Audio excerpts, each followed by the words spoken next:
آکاشا کے رپلائی پر حرم نے اپنا سر پکڑ لیا۔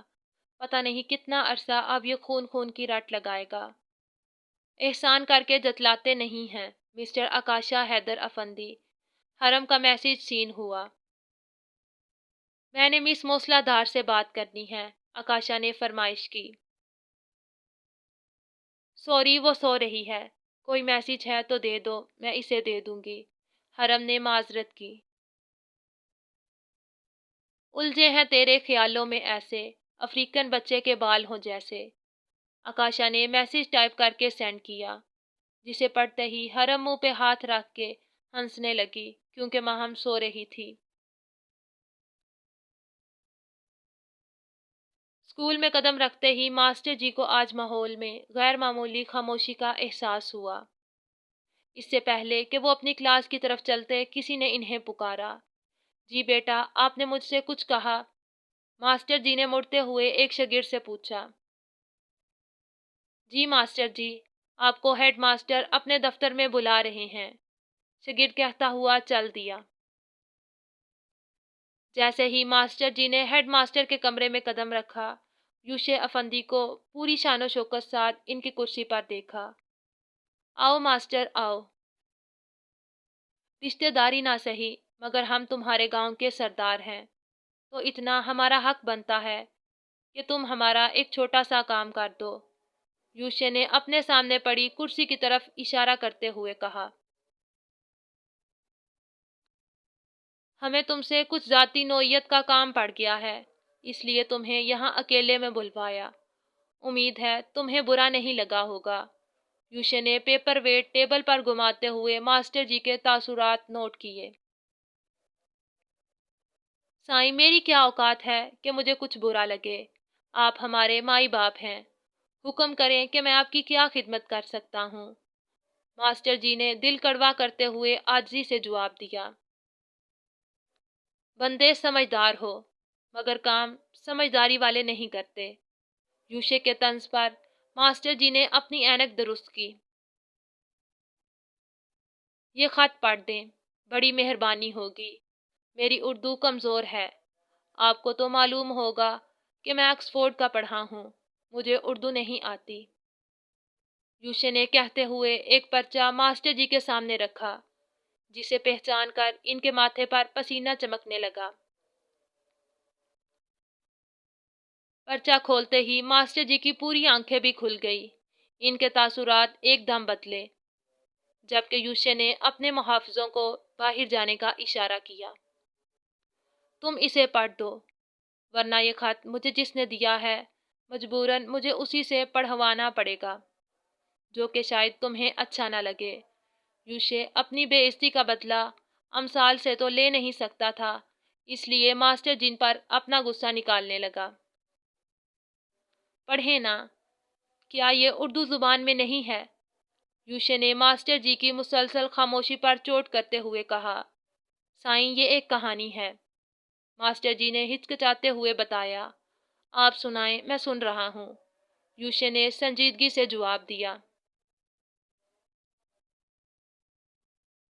پرانے وقتوں کی بات ہے کہ ایک بادشاہ کو کسی فقیرنی سے محبت ہو گئی۔ بادشاہ اسے شادی کر کے اپنے محل میں لے آیا۔ اس فقیرنی کی حرکتیں کچھ عجیب سی تھیں، جو محل والوں کو اور خود بادشاہ کو بعض دفعہ شرمندہ کر دیتی۔ محل میں ہر طرح کی آسائشیں اور سکون تھا، مگر اس کے باوجود وہ فقیرنی خوش نہیں تھی۔ رفتہ رفتہ وہ بیمار پڑنے لگی، جس سے اس کا حسن ماند پڑ گیا۔ بادشاہ کو اسی حسن سے محبت تھی، اس لیے وہ پریشان ہو گیا۔ بادشاہ نے اس کے علاج کے لیے تمام حکیموں کو بلایا، مگر کسی کے علاج سے اسے کچھ فرق نہ پڑا۔ بالآخر ایک بزرگ نے بادشاہ کو مشورہ دیا کہ آپ اسے دوبارہ جنگل میں چھوڑ آئیں، یہ بالکل ٹھیک ہو جائے گی۔ بادشاہ کو حیرت تو بہت ہوئی، مگر اس نے فقیرنی کی بہتری کے لیے اسے جنگل میں چھوڑ دیا۔ ایک ہفتے کے اندر اندر وہ فقیرنی پہلے کی طرح خوبصورت اور صحت مند ہو گئی۔ بادشاہ نے اس بزرگ سے پوچھا کہ آخر جنگل میں ایسا کیا ہے جو محل میں نہیں۔ بزرگ نے جواب دیا کہ جو چیز جہاں رہتی ہے وہ اسی ماحول میں خوبصورت لگتی ہے، اس لیے چیزوں کو رد و بدل نہیں کرنا چاہیے، ورنہ ان کی خوبصورتی بدصورتی میں بدل جاتی ہے۔ ماسٹر نے کہانی ختم کرتے ہوئے یوشے کی طرف دیکھا، جو کرسی ساتھ ٹیک لگائے مسکرا رہا تھا۔ امید ہے بات سمجھ آ گئی ہوگی، لیکن اگر پھر بھی سمجھ نہیں آئی اور آپ کی تربیت میں دوسروں کی عزت کرنا شامل ہے تو آپ کو یوں چوروں کی طرح میرے گھر میں داخل ہونا زیب نہیں دیتا۔ دن کے اجالے میں دھوم دھام سے بارات لے کر آئیں، مگر اس سے پہلے اپنی بڑی سرکار جو حقیقت میں آپ کے والدین ہیں اور نقلی والدین یعنی سائیں حیدر افندی اور بی بی سائیں کو رشتے کے لیے بھیجیں۔ ماسٹر جی کو پڑھتے ہوئے اپنے گلے میں کانٹے چبھتے ہوئے محسوس ہوئے، جبکہ یوشے دونوں کوہنیوں کو ٹیبل پر رکھے بہت غور سے سن رہا تھا۔ حق مہر مجھے اپنی پسند کا چاہیے، جو میرے بھائی اور بہنوں کا علاج ہے، ایک پرآسائش گھر تاکہ وہ میرے بعد آسانی سے زندگی گزار سکیں۔ یہ تمام باتیں ماننے یا نہ ماننے کا آپ کو پورا اختیار ہے، مگر زبردستی کی صورت میں نتائج کے آپ خود ذمہ دار ہوں گے، کیونکہ کسی کو بھی بے وقوف یا کمزور سمجھنا سب سے بڑی بے وقوفی ہوتی ہے۔ ماسٹر جی نے خط ٹیبل پر رکھا، اس وقت انہیں امثال پر شدید غصہ آ رہا تھا۔ تم سے کئی گنا زیادہ عقل مند اور بہادر تمہاری بیٹی ہے۔ کیا واقعی وہ تمہاری بیٹی ہے؟ خیر، اب تم جا سکتے ہو۔ یوشے کے تاثرات ماسٹر جی ساتھ ایک دم سخت ہوئے۔ امثال بی بی، تم ضرورت سے زیادہ حقیقت پسند ہو، گو کہ یہ ایک اچھی بات ہے، مگر مجھے اچھی نہیں لگی، اور جو چیز مجھے اچھی نہیں لگتی میں اسے ختم کر دیتا ہوں۔ یوشے نے کاغذ کو کئی ٹکڑوں میں تقسیم کر دیا۔ ماہم بیٹا، میں نے اور تمہاری نانوں نے تمہارے لیے ایک فیصلہ کیا ہے، اگر تمہیں کوئی اعتراض نہ ہو تو۔ زبیر صاحب نے انتہائی شفیق لہجے میں کہا۔ ماموں، آپ مجھے کیوں شرمندہ کر رہے ہیں؟ آپ نے آج تک جو کچھ بھی میرے لیے کیا ہے اس میں میری بہتری ہی تھی، مجھے آپ کے کسی فیصلے سے کوئی اعتراض نہیں۔ ماہم کے جواب پر زبیر صاحب مسکرائے۔ بیٹا، ہم نے یہ فیصلہ کیا ہے کہ پیپرز کے بعد تمہاری شادی کر دی جائے، اس طرح تم ڈپریشن سے باہر آ جاؤ گی۔ نیا ماحول، نئے لوگ تمہاری طبیعت پر اچھا اثر ڈالیں گے۔ میں جانتا ہوں تمہیں اس گھر میں کلثوم نے ذہنی اذیت دے رکھی ہے، مگر میں مجبور ہوں۔ عمر کے اس حصے میں اگر میں انہیں گھر سے نکال دوں تو یہ معاشرہ اور میرے بچے مجھے معاف نہیں کریں گے۔ زبیر صاحب نے ندامت سے سر جھکایا۔ نہیں نہیں ماموں، یہ آپ کیسی باتیں کر رہے ہیں؟ مومانی کے بغیر یہ گھر بالکل ویران ہو جائے گا۔ میں کبھی پسند نہیں کروں گی کہ آپ ان کے ساتھ ایسا کریں۔ ماہم کے جواب پر وہ مسکرائے۔ تمہارے لیے کچھ رشتے آئے ہوئے ہیں، ان کی تمام تفصیل اور تصویریں میں نے حرم کو دی ہیں، ان میں سے جو تمہیں زیادہ مناسب لگے وہ بتا دو، کیونکہ میرے لیے تمہاری رائے بہت اہمیت رکھتی ہے۔ زبیر صاحب کہتے ہوئے کرسی سے اٹھ کھڑے ہوئے۔ مجھے نہ کسی کو دیکھنا ہے اور نہ ہی ملنا ہے، آپ کو جو ٹھیک لگے وہ کریں۔ ماہم کے جواب پر زبیر صاحب مڑے۔ شادی تم سے ہونی ہے، ہم سے نہیں، اس لیے اچھی طرح سوچ سمجھ کر فیصلہ کرو۔ میں جانتا ہوں میری بیٹی بہت سمجھدار ہے، جذبات سے کام نہیں لینا چاہیے۔ جذباتی زندگی اور جذباتی فیصلے زندگی میں بہت نقصان پہنچاتے ہیں۔ زبیر صاحب کی بات پر ماہم نے سر ہلایا۔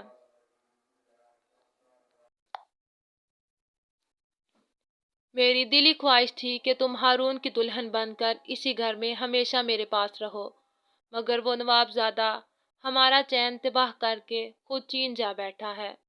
زبیر صاحب کے لہجے میں نامکمل حسرت کا دکھ بول رہا تھا۔ ٹن ٹن ٹن ٹی ٹائم۔ حرم نے چائے کی ٹرے اندر لاتے ہوئے بآواز بلند کہا، جس پر ماہم اور زبیر صاحب مسکرائے۔ تم دونوں بہنیں مل کر چائے پیو، مجھے ذرا کام ہے۔ زبیر صاحب معذرت کرتے ہوئے کمرے سے باہر چلے گئے۔ یار مجھے بتانا یاد ہی نہیں رہا، کل اس نمونے کا رات 1 بجے تمہارے لیے خاصے پیغام آیا تھا۔ حرم نے شرارت بھری آواز میں کہتے ہوئے ماہم کو میسج نکال کر دیا۔ دنیا پہلے ہی نمونوں سے بھری پڑی تھی، اس کا آنا ضروری تھا کیا؟ ماہم نے ناگواری سے میسج پڑھتے ہوئے موبائل رکھ دیا۔ یار مجھے شعر تو بہت پسند آیا تھا، کاش میرے پاس بھی اسے جواب دینے کے لیے جوابی شعر ہوتا تو میں جواب ضرور دیتی، مگر تمہیں تو معلوم ہے اپنی شاعری کتنی کمزور ہے۔ حرم نے چائے کی پیالی ماہم کو پکڑائی۔ تو مجھ سے پوچھ کر بھیج دیتی، میرے پاس تو اس کے شعر کا جواب ہے۔ ماہم نے چائے کا گھونٹ بھرتے ہوئے جواب دیا۔ سچی تو بتاؤ نا، تاکہ میں اس کمینے کو جواب سینڈ کر سکوں۔ حرم نے جوش سے کہتے ہوئے اپنی پیالی ٹرے میں رکھی اور ماہم کے ہاتھ سے موبائل پکڑا۔ رہے سلامت تو تا قیامت، میرے لیے تو مر گیا ہے۔ ماہم کے کہنے پر حرم نے اسے بے یقینی سے دیکھا۔ نہیں یار، یہ سینڈ کرنے کے قابل نہیں، کچھ غیر اخلاقی ہے۔ حرم ہچکچائی۔ میری طرف سے اسے یہی جواب ہے، ویسے بھی اخلاق سے اس کا کچھ لینا دینا نہیں، وہ ایک بد اخلاق پلس بے شرم شخص ہے۔ ماہم نے گلاس وال سے ٹیرس پر پڑتی بارش کو دیکھتے ہوئے جواب دیا۔ سوچ لو، کہیں لینے کے دینے ہی نہ پڑ جائیں۔ حرم نے پوچھا۔ سوچ لیا۔ ماہم نے گرم پیالی دونوں ہاتھوں میں پکڑتے ہوئے لاپرواہی سے جواب دیا۔ ساری رات لوگوں کو ستانے کے بعد خود کس قدر سکون سے سو رہے ہو، اور یہ اپنے باپ کو میرے نمبر سے کیوں فون کیا تھا؟ آکاشا برستی بارش میں گرم بستر کے مزے لے رہا تھا، مگر عدن کی آواز اسے بار بار ڈسٹرب کر دیتی، جو مسلسل اسے ڈانٹ رہی تھی۔ آپ مجھے اپنی ماں کم اور حیدر افندی کی بیوی زیادہ لگتی ہیں، آکاشا نے کمبل کے اندر سے ہی جواب دیا۔ پہلی بار سچ بولنے پر میں تمہیں ناشتہ دے رہی ہوں، ورنہ جو حرکتیں تم نے رات کو کی ہیں، میرا ارادہ تمہیں بھوکا رکھنے کا تھا۔ عدن نے کچن سے آواز لگائی۔ سست عورت کو کبھی ماں نہیں بننا چاہیے، آکاشا بیڈ ساتھ ٹیک لگاتے ہوئے بڑبڑایا۔ بدتمیز بیٹے بھی نہیں ہونے چاہیے۔ عدن نے اسے بیڈ ٹی دیتے ہوئے جواب دیا۔ تبھی اس کے موبائل پر میسج ٹون بجی۔ ایک تو تم ویسے ہی ماشاء اللہ بہت نکمے ہو، رہتی کسر یہ موبائل نکال دیتا ہے، عدن کہتی ہوئی کمرے سے باہر چلی گئی، جبکہ آکاشا نے میسج پڑھتے ہی ہنسنا شروع کر دیا۔ کیا پاگل ہو گئے ہو؟ بس اسی ایک چیز کی کسر باقی تھی، عدن نے کمرے میں جھانکتے ہوئے پوچھا۔ پاگل تھا میں پہلے یا اب ہو رہا ہوں؟ آکاشا نے گنگناتے ہوئے عدن کو آنکھ ماری، جس پر وہ سرنفی میں ہلاتی چل دی۔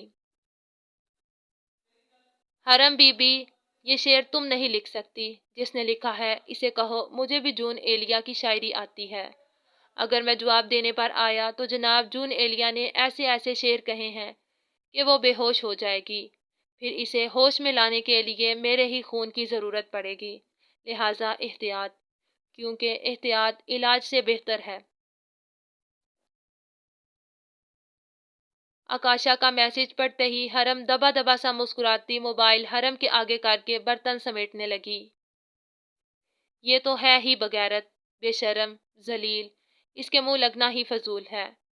ماہم نے خالی پیالی حرم کو دیتے ہوئے کہا۔ میرے خیال سے تم دونوں ہی ایک جیسے ہو، اسے یہ شعر بھیج کر تم نے اسے خود چھیڑا ہے، حرم کہتی ہوئی ٹرے اٹھانے لگی۔ یوشے اتنی جلدی میں کہاں جا رہے ہو؟ ہمیں تم سے بات کرنی ہے۔ کالی شلوار قمیض، سر پر پشاوری ٹوپی، کاندھے پر علاقائی شال، باروب شخصیت، بے شک میرا پوتا میری طرح بہت خوبصورت ہے، بڑی سرکار نے دل میں یوشے کا جائزہ لیتے ہوئے اقرار کیا۔ جی، یوشے نے مصروف سے انداز میں بڑی سرکار کے پاس بیٹھتے ہوئے پوچھا۔ بڑی جلدی میں لگ رہے ہو؟ بڑی سرکار کے سوال پر یوشے مسکرایا۔ آج بابا سائیں ساتھ شہر جانا ہے، ان کی کوئی کاروباری میٹنگ ہے، مجھے بھی ساتھ چلنے کا کہا ہے۔ یوشے نے عدن اور آکاشا کے لیے لفظ کاروباری میٹنگ استعمال کیا تو سیڑھیاں اترتے حیدر افندی کے چہرے پر مسکراہٹ بکھر گئی۔ بے شک بڑی سرکار کو وہی صحیح سمجھاتا تھا۔ سلام بڑی سرکار، حیدر افندی نے سلام کرتے ہوئے ملازم کو اپنا بیگ گاڑی میں رکھنے کو کہا۔ شہر میں تمہیں کیا کام ہے؟ بڑی سرکار نے مشکوک نظروں سے حیدر افندی کو دیکھا تو وہ سنجیدہ ہو گئے۔ یوشے، تو نے بڑی سرکار کو بتایا نہیں کہ ہمیں کیا کام ہے؟ حیدر افندی نے گیند یوشے کے کوٹ میں پھینکی۔ بڑی سرکار، ابھی تو بتایا ہے کہ بابا سائیں شہر میں اپنا بزنس شروع کر رہے ہیں، اب اس سلسلے میں ہمارا وہاں آنا جانا لگا رہے گا، آپ پریشان مت ہوں۔ یوشے نے مستقبل کے لیے بھی ساتھ ہی راہ ہموار کر دی۔ اچھا، جیسا تم لوگوں کو مناسب لگے ویسے کرو، مگر میرے خیال سے گاؤں میں رہ کر بھی بہت کچھ ہو سکتا ہے۔ بڑی سرکار اب براہ راست حیدر سے مخاطب تھی۔ آپ کی ہر بات درست ہے، آپ غلط کہہ ہی نہیں سکتی، مگر اب وقت بہت بدل گیا ہے، ہمیں شہر میں بھی اپنی جڑیں پھیلانا ہوں گی، وہاں ہمارا ایک مضبوط بزنس امپائر ہونا بہت ضروری ہے۔ حیدر کی جگہ جواب پھر یوشے کی طرف سے آیا۔ رہی بات گاؤں کی تو آپ بالکل بے فکر ہو جائیں، میں الیکشن اسی لیے لڑ رہا ہوں کہ یہ گاؤں ہمارے اثر سے باہر نہ نکلے۔ یوشے کے دلائل جہاں بڑی سرکار کو قائل کر گئے، وہاں حیدر افندی نے بھی اسے تعریفی نگاہوں سے دیکھا۔ بے شک ان کا بیٹا خوبصورتی کے ساتھ ساتھ ذہانت میں بھی اپنی مثال آپ تھا، مگر اس کی فسادی طبیعت اسے چین نہیں لینے دیتی تھی۔ تمہارے سر پر الیکشن لڑنے کا بھوت کیوں سوار ہو گیا ہے؟ ہمارے خاندان میں کبھی کسی نے سیاست میں حصہ نہیں لیا۔ حیدر افندی کے پوچھنے پر یوشے نے گھور کر انہیں دیکھا۔ سنا نہیں وہ اسی گاؤں کی خاطر اور اپنے باپ دادا کی عزت کو بڑھانے کے لیے ایسا کر رہا ہے۔ تمہارا اعتراض نہیں بنتا، کیونکہ اس خاندان میں تم نے ایسے کام بھی کیے ہیں جو پہلے تمہارے باپ دادا نے نہیں کیے تھے۔ بڑی سرکار کا اشارہ عدن کی طرف تھا، جس پر حیدر افندی نے اپنا موبائل نکال لیا، جبکہ یوشے کے ہونٹ مسکرانے لگے۔ آپ نے کیا بات کرنا تھی؟ یوشے نے مسکراتے ہوئے پوچھا۔ وہ میں نے تمہیں یہ بتانا تھا کہ میں تمہاری خاطر اس ماسٹر کی بیٹی کا رشتہ مانگنے کے لیے تیار ہوں، مگر شادی ہماری شرائط پر ہوگی۔ بڑی سرکار کی بات پر یوشے کے تاثرات ایک دم بدلے ہوئے تبدیل ہو گئے، جبکہ حیدر افندی کو اپنے سر پر بم پھٹتا ہوا محسوس ہوا۔ بڑی سرکار، آپ ماسٹر کے گھر جائیں گی؟ حیدر افندی نے بے یقینی سے پوچھا، کیونکہ عدن کے معاملے میں ایسا کچھ بھی نہیں ہوا تھا اور امثال ہر لحاظ سے عدن سے پیچھے تھی۔ ہاں، میں اپنے شہزادے کے لیے جاؤں گی، مگر بڑی سرکار نے ایک مکروہ مسکراہٹ سے اپنے انگلیوں میں پہنی انگوٹھیوں کو گھمایا۔ آپ جو بھی کرنا چاہتی ہیں وہ کریں اور ہمیں اجازت دیں، دیر ہو رہی ہے۔ یوشے نے سنجیدگی سے اپنی کلائی پر بندھی قیمتی گھڑی میں وقت دیکھا۔ شاباش میرے بچے، خوش رہو، مجھے معلوم ہے تم میری کسی بات سے اختلاف نہیں کرو گے، مگر پھر بھی کچھ باتیں میں کلیئر کرنا چاہتی ہوں تاکہ بعد میں مسئلے نہ ہوں۔ بڑی سرکار نے کہتے ساتھ ہی بطول اور راشدہ بیگم کو بلوانے کے لیے ملازم کو بھیجا۔ ایک طرف امثال بی بی کی شرائط اور دوسری طرف بڑی سرکار کی۔ یوشے افندی، کچھ کرو ورنہ یہ دونوں عورتیں تمہیں گیند بنا دیں گی۔ یوشے نے دل میں سوچا۔ اتنی دیر میں بطول اور راشدہ بیگم بڑی سرکار کو سلام کرتی صوفے پر بیٹھ گئیں۔ ہم یوشے کا رشتہ لے کر ماسٹر جی کے گھر جا رہے ہیں۔ یہ شادی جہاں ہمیں بہت سے سیاسی فائدے دے گی، وہاں ہمارے بدلے کا ذریعہ بھی بنے گی۔ بڑی سرکار نے بولنا شروع کیا، جس پر سب سے پہلا جھٹکا بطول اور راشدہ بیگم کو لگا۔ حیدر افندی حیران، جبکہ یوشے بالکل نارمل تھا، مگر بڑی سرکار راشدہ بیگم نے بولنا چاہا۔ بہو، ابھی ہماری بات مکمل نہیں ہوئی۔ آپ نے جو بھی سوال کرنا ہے ہمارے خاموش ہونے پر کیجیے گا، جس کا آپ کو تسلی بخش جواب ملے گا۔ بڑی سرکار نے ہاتھ کے اشارے سے چپ رہنے کا اشارہ کیا۔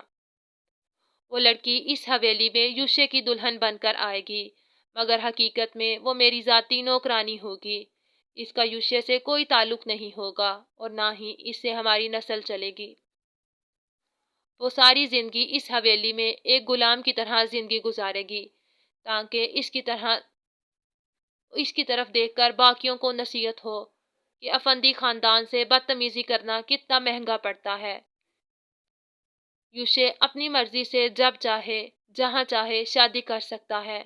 ہم اس کی فرما برداری سے خوش ہو کر اسے اس کی پسند سے شادی کرنے کی اجازت دیتے ہیں۔ بڑی سرکار نے حیدر افندی کی طرف دیکھا، جو حیرت کی مورت بنے ہوئے تھے۔ وہ لڑکی کسی بھی طرح یوشے کی بیوی بننے کے لائق نہیں۔ مجھے تو اس سے گن آتی ہے، بکریوں کی بدبو الگ۔ بڑی سرکار کے لہجے میں امثال کے لیے واضح حقارت تھی۔ مگر یہ تو سراسر ظلم ہے۔ مانا وہ لڑکی ہمارے یوشے کے قابل نہیں، مگر یوں کسی کی بچی کو رکھنا۔ حیدر افندی نے سب سے پہلے اعتراض کیا۔ تم تو اپنا منہ بند ہی رکھو۔ یوشے، تم بتاؤ، کوئی اعتراض؟ بڑی سرکار نے یوشے کی طرف دیکھا۔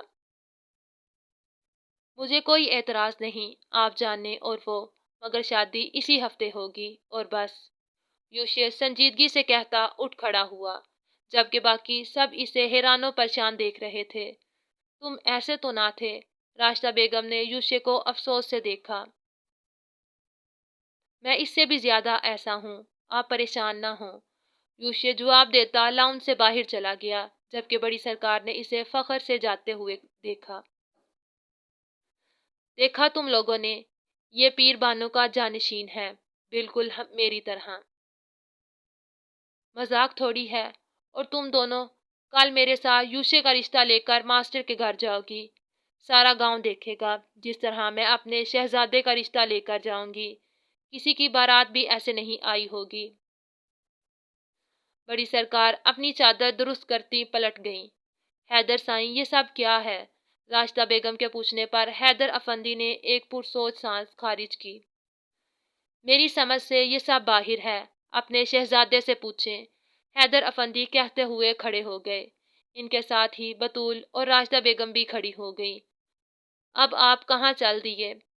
حیدر افندی کو جاتا دیکھ کر راشدہ بیگم نے پوچھا۔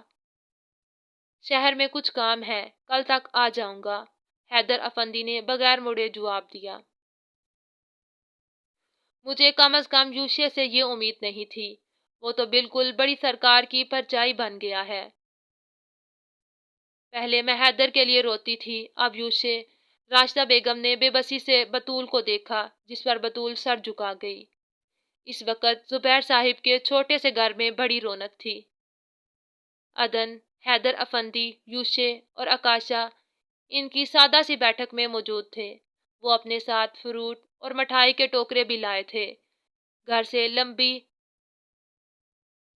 سے باہر لمبی لمبی 3 گاڑیاں کھڑی تھی۔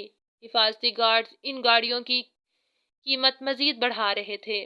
کلثوم بیگم کو جب سے پتہ چلا تھا کہ یہ لوگ مہم کے لیے آئے ہیں، وہ مسلسل جلی کٹی سنا رہی تھی۔ اماں، آپ کیوں اس طرح کر رہی ہیں؟ بالآخر تنگ آ کر حرم نے کہا۔ وہ صدا کی بے وقوف اتنا امیر اور خوبصورت لڑکا پٹانے میں کامیاب ہو گئی۔ مجھے تو یقین ہی نہیں آ رہا کہ یہ رشتہ اس کے لیے آیا ہے۔ کلثوم بیگم کچن میں برتنوں کو پٹاخ رہی تھیں۔ اماں، آپ اس لڑکے کو نہیں جانتی، وہ 1 نمبر کا۔ حرم نے ابھی اتنا ہی کہا تھا کہ کلثوم بیگم چیخ پڑی۔ چپ، بالکل چپ، تم نے مجھے بے وقوف سمجھ رکھا ہے۔ میں اس لڑکے کو بہت اچھی طرح جانتی ہوں۔ یہ وہی ہے جو ہسپتال میں اسے خون دینے آیا تھا۔ مرا جا رہا تھا منحوس کے لیے۔ زبیر نے مجھے بتایا تھا، پتہ نہیں کب سے چکر چل رہا تھا، تبھی تو اس نے اپنی کلائی کاٹی تھی۔ کلثوم بیگم کی باتوں پر حرم کو بہت افسوس ہوا اور وہ چپ چاپ کچن سے نکل کر باہر بیٹھ گئی۔ ہارون بھیا، کاش آپ یہاں ہوتے، میں آپ کو آج بہت مس کر رہی ہوں۔ حرم نے اداسی سے دل میں سوچا۔ آپ لوگ ہمارے گھر آئے، ہمیں عزت دی، جس کے لیے میں اور میری ماں آپ کی بہت مشکور ہیں، مگر زبیر صاحب نے خاصی پریشانی سے پہلے سمیرہ بیگم اور پھر عدن کی طرف دیکھا۔ مگر کیا؟ عدن نے بے قراری سے پوچھا۔ مگر ہم نے اس کا رشتہ کہیں اور کر دیا ہے۔ زبیر صاحب کے بولنے سے پہلے ہی آکاشا بول پڑا، تو سب نے مڑ کر اسے حیرت سے دیکھا۔ آپ لوگ مجھے ایسے کیوں گھور رہے ہیں؟ عموماً ایسی صورتحال میں یہی ہوتا ہے۔ یوشے نے کاندھے اچکائے۔ جی، بس کچھ ایسی ہی بات ہے۔ میں نے اس کا رشتہ اپنے دوست کے بیٹے ساتھ کرنے کا ارادہ کیا ہے۔ رسم وغیرہ تو نہیں ہوئی، مگر ہم دونوں راضی ہیں۔ زبیر صاحب کی بات پر حیدر افندی نے سکھ کا سانس لیا۔ دراصل آپ کی بچی ہماری بیگم صاحبہ کو بہت پسند ہے اور ہمیں ان کی پسند۔ حیدر افندی کی بات پر زبیر صاحب مسکرائے۔ یار بھائی، آپ کے گاؤں میں بھی لفظ بچی استعمال ہوتا ہے؟ آکاشا نے سرگوشی کی۔ نہیں، ہمارے گاؤں میں لفظ بکری استعمال ہوتا ہے۔ یوشے نے جس سنجیدگی سے جواب دیا، آکاشا ہکا بکا رہ گیا۔ یار بھائی، اتنی سنجیدگی سے مذاق نہیں کرتے۔ میں تو سمجھ ہی نہیں سکا۔ آکاشا اب چائے پینے لگا تھا۔ ویسے آپ کا لڑکا کیا کرتا ہے؟ سمیرہ بیگم نے محبت بھرے لہجے میں آکاشا کو دیکھتے ہوئے پوچھا، تو آکاشا کے ہاتھ سے چائے کا کپ چھوٹتے چھوٹتے بچا۔ یہ لوگ میرے کپڑے خراب کرنے لگے تھے۔ آکاشا کی سرگوشی پر یوشے ہنسا۔ میرا جو کچھ بھی ہے وہ ان دونوں بھائیوں کا ہی ہے۔ ہماری اتنی جاگیریں اور بزنس ہے، یہ کچھ نہ بھی کرے تو ان کی نسلیں بیٹھ کر کھا سکتی ہیں، لیکن پھر بھی اس کی تعلیم مکمل ہوتے ہی میں اپنا بزنس اس کے حوالے کر دوں گا۔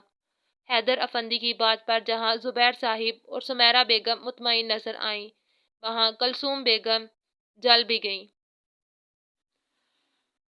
اگر یہ بیان بڑی سرکار سن لیتی تو حیدر افندی کی ہمت پر حیران ہوتی۔ دونوں بھائیوں کا؟ آکاشا نے نقل اتاری۔ اگر بڑی سرکار یہاں ہوتی تو حیدر افندی کی ہمت ہی نہیں ہوتی۔ یوشے کے جواب پر دونوں ہنسنے لگے۔ وہ دونوں وہاں موجود ہر شخص کی بات پر یوں تبصرہ کر رہے تھے جیسے کرکٹ کی کمنٹری کر رہے ہوں۔ بیٹا، آپ خاموش طبیعت محسوس ہوتے ہیں، ہم سے بھی بات کر لیں، کہ صرف بھائی ساتھ ہی دوستی ہے، سمیرہ بیگم نے آکاشا سے کہا۔ تو عدن، حیدر افندی اور یوشے کو ایک ساتھ پھندا لگا اور وہ کھانسنے لگے، جبکہ آکاشا شرارتی سا مسکرا رہا تھا۔ تیرے کپڑے تو بچ گئے، مگر ہمارا خراب کرا دیے۔ یوشے نے آکاشا کی طرف دیکھتے ہوئے اپنے کپڑے جھاڑے۔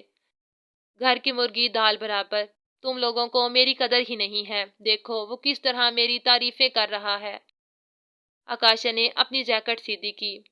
ذرا اپنی بچی سے تو پوچھ لیں، پھر ہم سے پوچھیے گا، ویسے ہمیں پھر ضرورت ہی نہیں رہے گی۔